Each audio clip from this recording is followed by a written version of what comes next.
Are there any questions? And please, I'd like to see some hands being raised. I know some of you have put deodorant on, so you're worried about us smelling you. But it's okay, you can raise your hands. It's all right. This is supposed to be school. We're supposed to be all eager to ask questions from people. So I know there's a few of my students here, and I will look begrudgingly at them if they don't raise their hands. Come on now. All right, good for you. Go ahead. All right.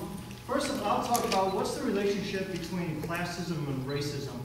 Would you argue that classism may indeed perpetuate racism, especially in a classist society? A large number of minorities are in the lower class.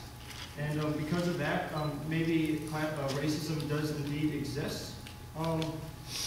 Also, I guess I would also want to talk about how maybe minorities could succeed in our society. Frantz Fanon talks about, he was a psychologist and philosopher. He talks about how a minority has to become white. And especially because he was black, how it got all thrown back in his face because he was black. He could talk about all the important issues of philosophy, theology, especially psychology, but because he was black from Martinique and had a lisp or a tone in his talk, it was thrown back in his face. Maybe expand on that a little. Sure. Okay, so the first issue that you asked was about classism, and I think race and class frequently get confounded, in two ways. Number one, a lot of times, within different racial or ethnic groups, there are different social economic classes similar to the majority population. Does classism promote racism?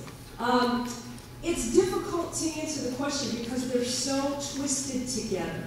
Okay. However, so for example, as a middle-class African-American woman, I still experience racism.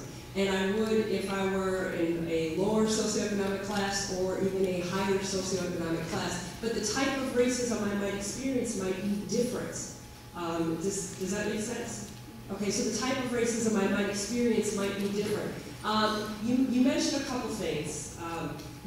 So I'm not familiar with the psychologist you mentioned. I'm not sure if that's a good thing or a bad thing. But there is a phenomenon called code switching, in which, does an African-American person or a person of color have to become white, quote unquote, to be successful?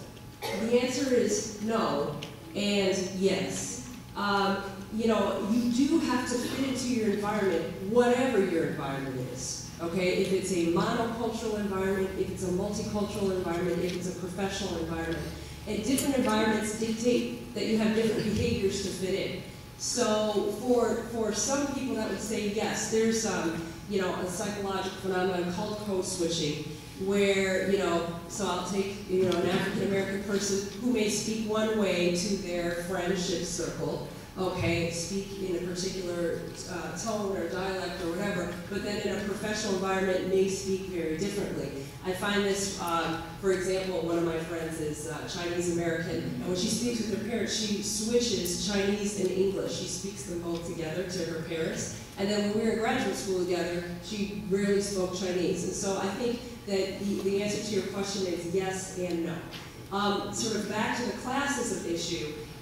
Once again, we confound race and class. So a lot of times, distinct racial groups, if there is such a thing, which I would argue there is not anymore, but racial groups aren't seen as have multiple social classes. Okay, and so when we go to look at classism, it's very difficult to kind of tease out what is racism and what is classism. Because a lot of times we don't talk about classism, and a lot of times we don't look at them separately, because they're very difficult. Does that answer your question?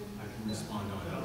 I'll offer a thought on class as well. One of the very positive things that came out of the thought of Karl Marx is that he was envisioning a classless society that also became part of his downfall, because it just seems in reality of practice, which we're well aware of, a classless society is not probably ever going to happen.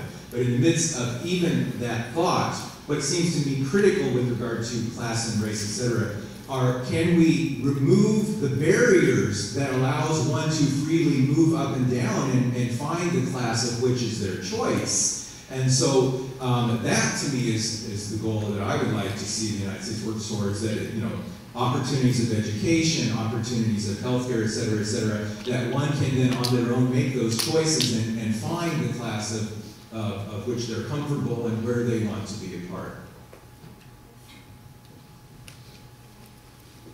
I'm fishing for more questions. There's one. Do either of you feel that political correctness has made or plays a major role in ongoing racism?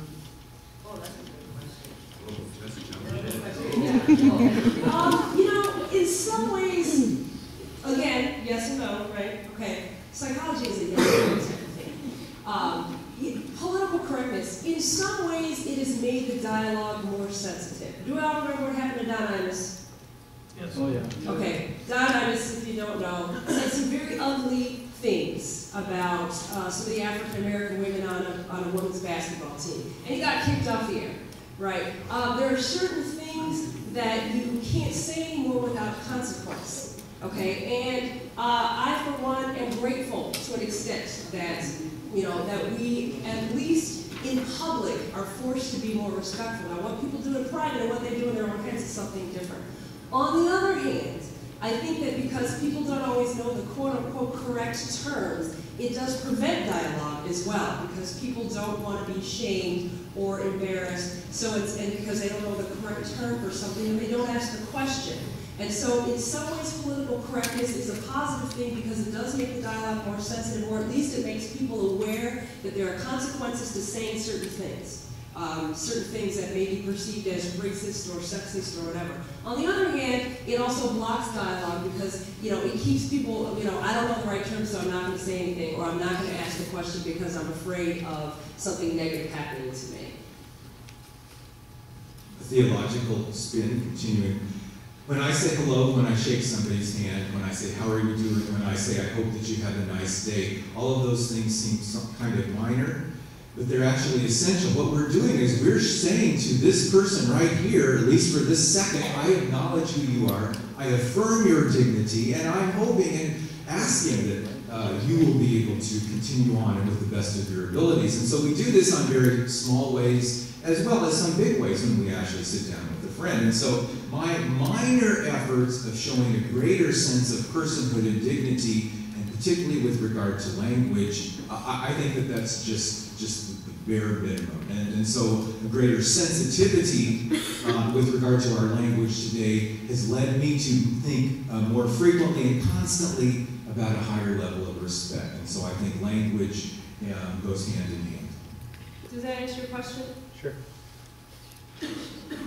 Yeah? Yeah. Dr. Miller? Yeah, I have a question. Do you think that when you silence the voices, the worst kind of oppression is when you silence the voices and omit the concerns of an oppressed group?